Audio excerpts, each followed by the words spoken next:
explosif. Cet album, on l'attend avec impatience, n'est-ce pas, Monsieur Fata, El Presidente? On aura déjà beaucoup de chansons qu'on va découvrir aujourd'hui. Ça, ce sera cet après-midi. Mais pour le moment, je vous demande d'accueillir Wadi qui va vous expliquer tout ça en anglais avant de recevoir Monsieur Go, qui sera accompagné de tous nos instruments traditionnels. Eduardo. Check, check. Okay. Okay, one to go. All right.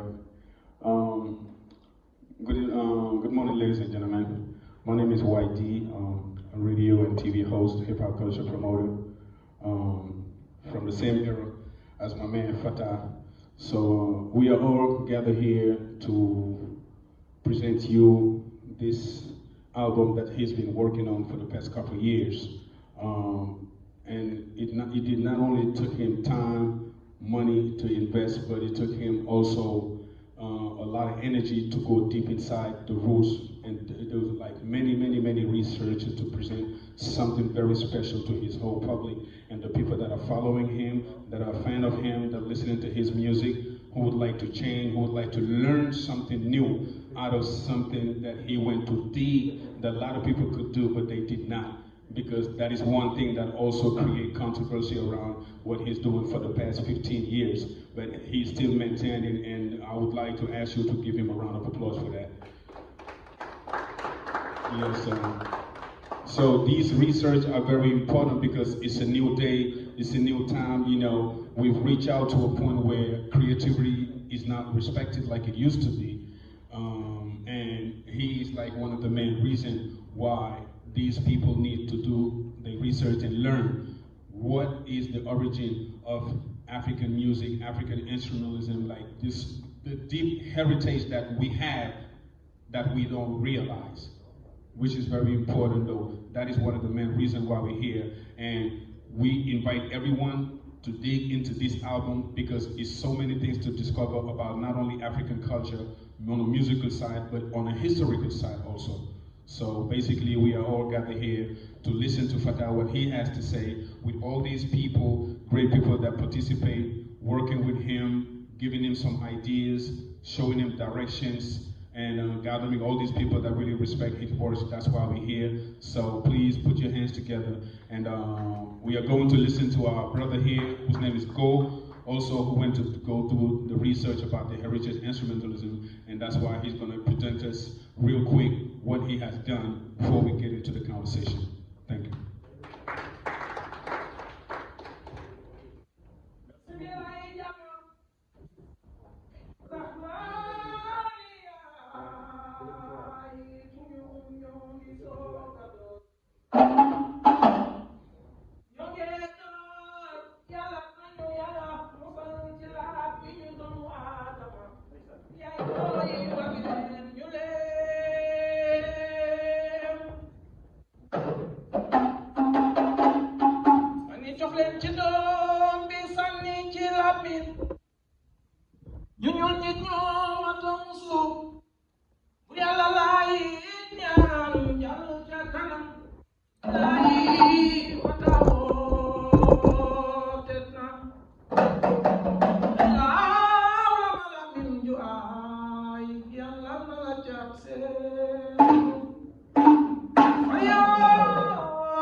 Je m'appelle Go, je suis artiste et Saint-Louisien, comme Fata. Donc, je ne suis pas professeur ni historien, je suis simplement passionné, quelqu'un qui cherche ses origines comme lui. Donc, je voulais faire quelques exposés par rapport à ça. Voilà. Fata.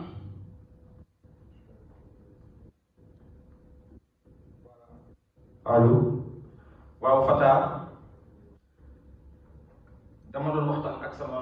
maam avant may ñëw fii ma ne ko dama bëgg ñu expliquer programme bi mu ma boo demee da nga jàpp ni lépp li koy wax rek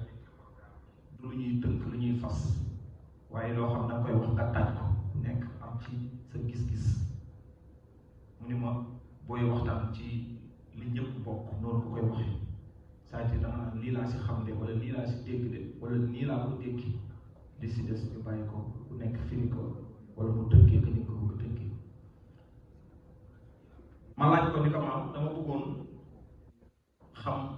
tuuti rek ci céet mooy expliquer ni ma takk nag ñoom ñu ko xame mooy mariage bi mooy ñaari déjante yi ku góor gi takk ku jigéen gi mu ni waaye sëy si bi nag ca kër loolu la ma wax ni ma waaye céet bi moom mooy ki ñuy takk ma ni ko dama ci soxla woon tuuti rek loo xamante ni war naa ko mun yóbbaale mu ni ma jëlal way bi boo demee nga way ko am na nag lu muy tekki waaye borom xel yi daan ko jël ndax dafa bëri yun si fas mu ni ma waraloo war jot na ànd war na ma sagam dangay rañaan déggaa ngi seroo waraloo war jot na ànd war na ma sagam dangay rañaan déggaa ngi seroo ni yaaya booy soo tëddee ba sa xaajub jël lamb lal mu weet kon nga xam ni dërëm jarul doom ju jigéen gën nga ca waga ndaa nga ca teewa ku ka dee ci jëli laaj leen ko yaaya moo jaay doom ame ni yenul sa ndaam taawul sa bopp aw sa yoonu tool na genn góor looy sa géen yaa jaay sa jigéen waraloo war jot na ànd war na ma sagam dangay rañaan déggaa ngi seroo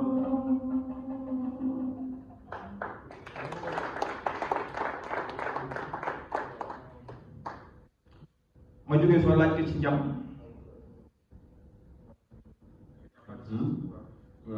His name is Go. He's an artist, and he's not a singer, but he's a speaker and someone who does research. And on his way coming in here, he was talking to his elders and asked a couple of questions about certain situations in life in general. And he's been told, when you evaluate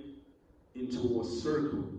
that gathers a lot of people, sometimes if you have something to say, you don't have to go to details. All you have to do is just straight out, and anybody else can understand what they need to understand in their own perspective and from their own view. Not everybody is allowed to judge. So we live in a crazy time right now, and everybody got their own way of seeing things, of understanding things, and none of us is supposed to judge. So respect people with their way, and respect how people do things, even if it doesn't apply to what you're doing and what you believe in. And I think that what he just said apply also to what's in this content that we are trying to present to you today. So what he sung about, I don't have to translate, but basically that's what the word says. jërëjëf ma jóge sama maam laaj ko ci njam mu xamal ma ni ma bu njëkkaan daan na ko def ci ay circonstances yu ci mel ne xale bu jigéen bi waaje sëy mu ni waaye yëpp daan nañ si jublu tamit faj ndax amoon na ay feebaru gémmiñ wala feebaru tuñ yoo xamante ni danoon daan jam pour mu faju waaye nag daan ko def uniquement rek pour taaral saadara diye jambaar jëruguna radiye saadara diye jambaar jëruguna radiye wi saadara diye jambaar jëruguna radiye ni jomu na jam Kajoor di ko dégg ba malo am sa yoon su ma naree jamu daw rombu ñaaña saw ni ko jam la sadara diye jaba jaroguna radiye.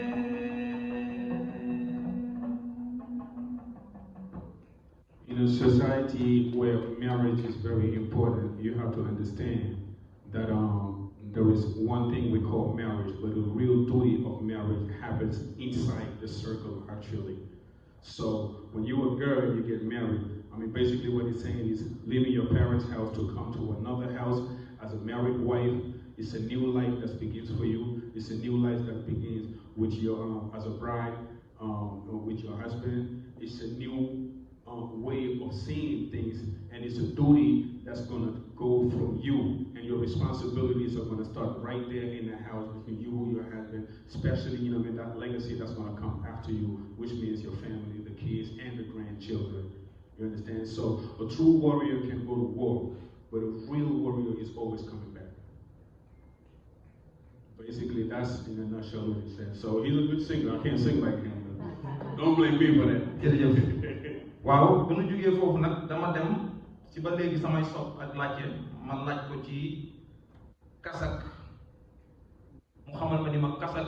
bi de cérémonie bi la rek waaye am na yu ko jiitu wax na ma ci nag yu bëri yoo xamante ni peut-être duñu mën a wax yëpp waaye daal li ci ëpp solo lël bi mooy la case des hommes ou bien la case de l'homme lël bi am na ci ak yeneen préparation mystique yoo xamante ni laata sax ñuy jongal xale yi daan ko def ay 1 mois sans dépendre ci xeet bi nga bokk waaye yu si ëpp wala fi daan ko def muy tëj xale yi nga xamante ni ay présélection la pour dem nekk ci njulli am na préparation mystique boo xamante ni dañ leen ko daan defal lu jiitu ñuy dem bi ci biir lël bi ba ni ñuy génnee lël bi kasak bi nag mooy cérémonie bi wane ni ñoo ngi waaje wér wala wér nañu ba noppi loolu la sama maam wax ci kasak ma laaj ko way mu jox ma ni ma dinaa la jox way bi ñuy wax paaka bi buum bee karaw ma ni ko paaka bi buum bee karaw la lay tekki mu ni ma olof bu njëkkaan Sénégal bu daan wax buum jubluwul si buum waaye deret lañuy wax wala jokkoo wala mbokk mu ni paaka bi lu muy metti metti lu muy saf-saf bul fàtte ni da nga bokk ci askan boo xamante ni boo dawee rek daal di ñaawal Salanero,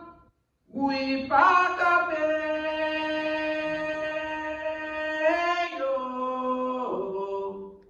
we pack up Salanero, we pack up we pack up Urufato, yo soda way ay boy oh am jaka koru ayda mani soda way ay boy oh am jabal. Well, this is a very delicate part that we basically, as a man or boy, all going through, which is very usual in Africa, and we are not scared to show it to the public, which is when the boy, you know, he's on his way becoming a man, he's going to circumcise, you know, his front. I don't want to say the words, and there is a tradition that goes after that. But before he healed from the wound, there is a ceremony that they call kasak. Kasak is a word for it. And when we was kids back in the day, when we used to say a string, we don't mean like string as, you know, mean to tie something up, but it means blood, you know, and that blood is very sacred. We need, you know, throughout that ceremony, that's, you know, that's how we value, you know, what type of man he should be. So you go to man. If you need to face your responsibility, if you need to face your destiny, and they show you that this is where it should start. You understand? And if you run away from that, you can't become the man you're supposed to be, and you can't have a wife. Because back then, being a man and have a wife is what defines who you are. So basically, in a nutshell, you know, that's what the paragraph said. and he's going to go to the next point. jërëjëf ma dellu ci taasu bi nga xamante ni tey war nañ ci waxtaan lu bari bari mu xamal ma ni ma taasu jëf lay siiwal mu ni ma jëf ji mën na nekk lu baax jëf ji mën na nekk lu safaan mu ni waaye taasu aussi dafay rappeler day fàttali nit askan ak fa mu bokk mu bëri nag ay méthode bu taasu am na yoo xamante ni gaaruwaale la am na yoo xamante ni daf lay rappeler sa juddu am na yoo xamante ni daf lay waxal lu baax li nga xamante ni danga ko def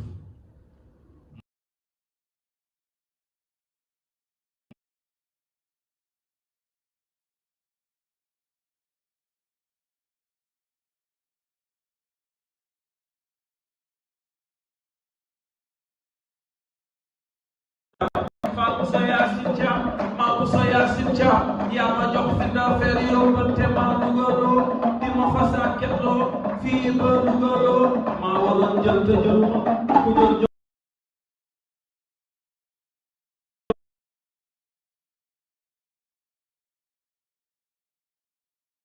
ay ku ñëw jox ma sama walla fay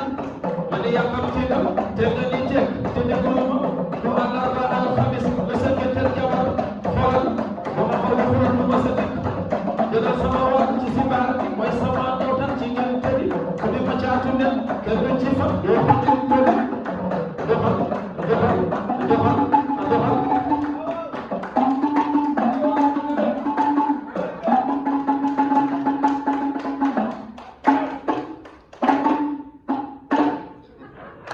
Okay. Now, this one is about what they call TASSOU, which is basically the name of the album. Out here, when we say TASSOU, it has a lot of different meanings. Sometimes it's just a way of telling you who you are and which dynasty you came from, like the bloodline of your family. Sometimes it tells you like who you are as a man and who are your parents. Sometimes it also just simply means class, like, you know, just to diss you or say something negative about you, or, you know what I mean, lower your personality,